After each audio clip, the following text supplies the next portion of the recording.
Question number हमारे पास 5 है।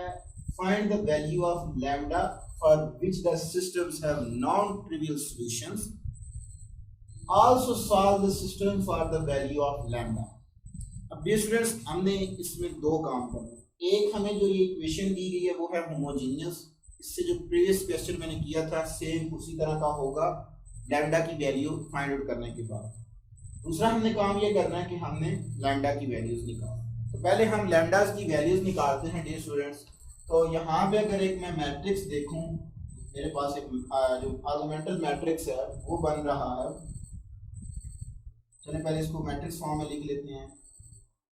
Solve यहाँ से कर रहा हूँ, इसका पार्ट नंबर 1 है। सेकंड पार्ट आपको ट्राई करोगे 1 1 1 2 1 minus lambda and 1 2 minus 2।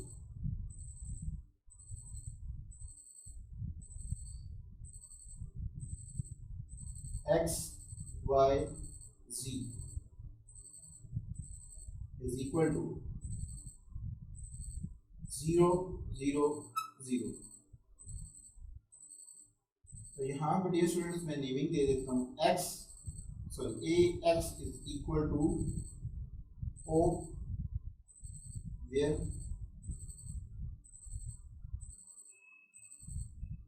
a is equal to 1 1 1 2 1 minus lambda 1 2 minus 2। x मेरे पास इक्वल है x y z के, और जो o मेरे पास वो इक्वल टू है नल मैट्रिक्स। ये जस्ट आपको समझाने के लिए जो क्वेश्चन आपका है वो स्टार्ट यहाँ से हो रहा है। अगर आप a का डिटर्मिनेंट ले लो, ठीक है, तो a का डिटर्मिनेंट आ जाएगा मेरे पास 1 1 1 2 1 माइनस लैम्डा एंड 1 2 माइनस 2। क्योंकि सोल्यूशन जो है वो हमारा नॉन ट्रिवियल है और इसका डिटर्मिनेंट जो a होगा वो इक्वल टू 0 होगा।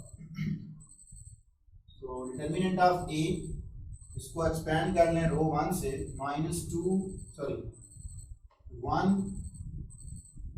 Into -2 plus 2 lambda -1 into -4 plus lambda and +1 into 4 minus 1 is equal to -2 plus 2 lambda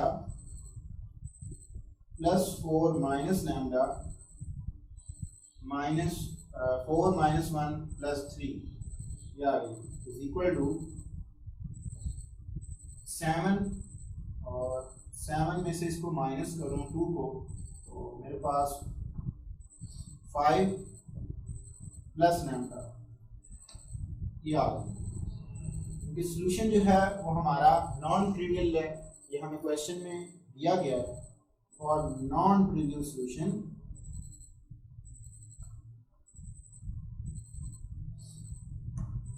और नॉन ट्रिवियल, तो जो हमारे पास डिटर्मिनेंट a है वो इक्वल टू 0 होगा। This implies that 5 plus lambda is equal to 0 और लैम्डा की वैल्यू आपके पास -5।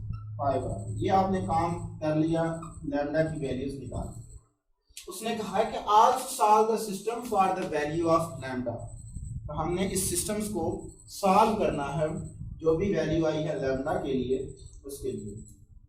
तो सेम अब हमारे पास काम होगा जिस तरह मैंने प्रीवियस क्वेश्चन में नॉन होमोजेनियस इक्वेशंस को सॉल्व किया था। तो डियर स्टूडेंट्स, मेरे पास एक ये इक्वेशन में अप्लाई कर रहा हूँ, इसका मतलब है वो इक्वेशन लगाएंगे और जहाँ पे लैम्डा आ रहा है जस्ट उसकी वैल्यूज पुट करते हैं, बाकी वही रहेगा 1 1 1 2 1। ये माइनस लैम्डा और ये माइनस माइनस प्लस हो जाएगा, तो +5 1 2 -2। तो आपने क्या करना है, यहाँ पे भी अब डियर स्टूडेंट्स 0 बनाना है, यहाँ पे भी 0 बनाना है। तो क्या ऑपरेशन अप्लाई करूंगा, बड़ा सिंपल सा है। अगर आप R2 में से माइनस कर दो R1 को 2 से मल्टीपल कर दो। सेकेंड ऑपरेशन अप्लाई करेंगे, यहाँ पे ऑलरेडी 1 है तो यहाँ पे 0 बनाने के लिए आप जस्ट R3 में से R1 को माइनस कर दें तो आपके पास ये ऑपरेशन आ गया। जब आप इसको अप्लाई करोगे 1 1 1 0, जब इसको 2 से मल्टीपल किया -1 -2 -1 2 से मल्टीपल करके माइनस किया -3 आ गया।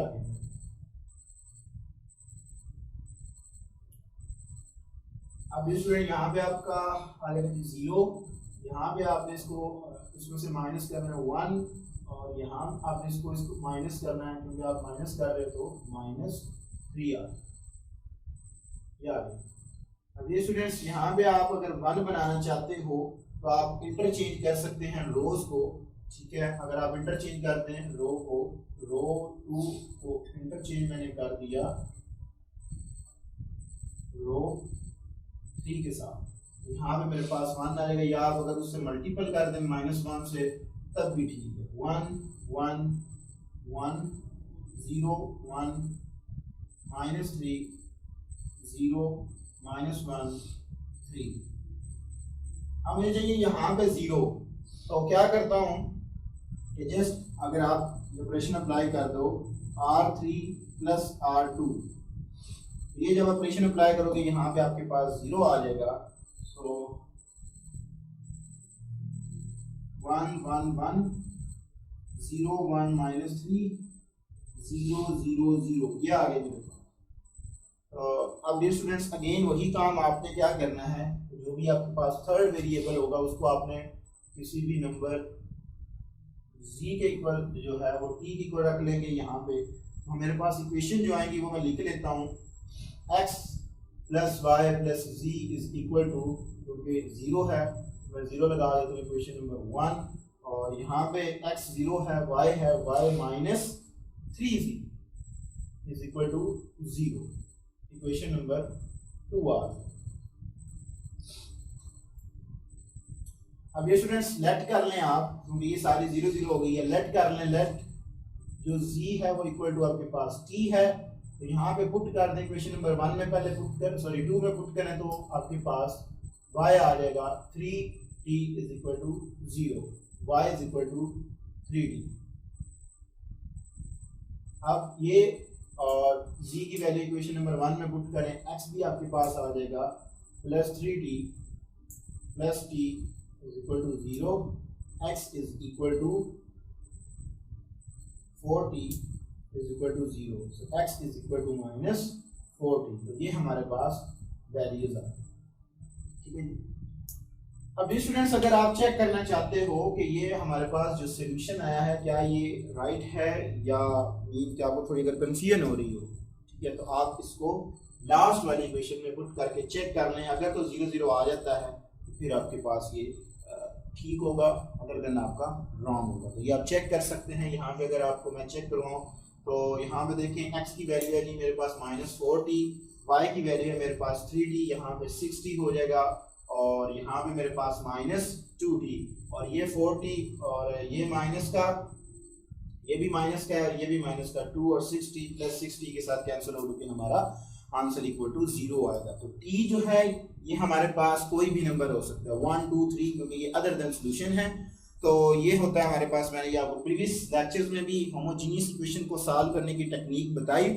तो उम्मीद है कि तमाम स्टूडेंट्स को इसकी समझ आई होगी। बाय द वे अगर किसी स्टूडेंट्स को किसी भी पार्ट्स में कोई इनमें खास तौर पे ये होमोजेनियस इक्वेशन वाले पार्ट में कोई प्रॉब्लम आए तो हमें ज़रूर कमेंट करें। इंशाल्लाह तबारक ताला हम उसका आपको प्रॉपर वे में सोल्यूशन प्रोवाइड करेंगे। Thank you.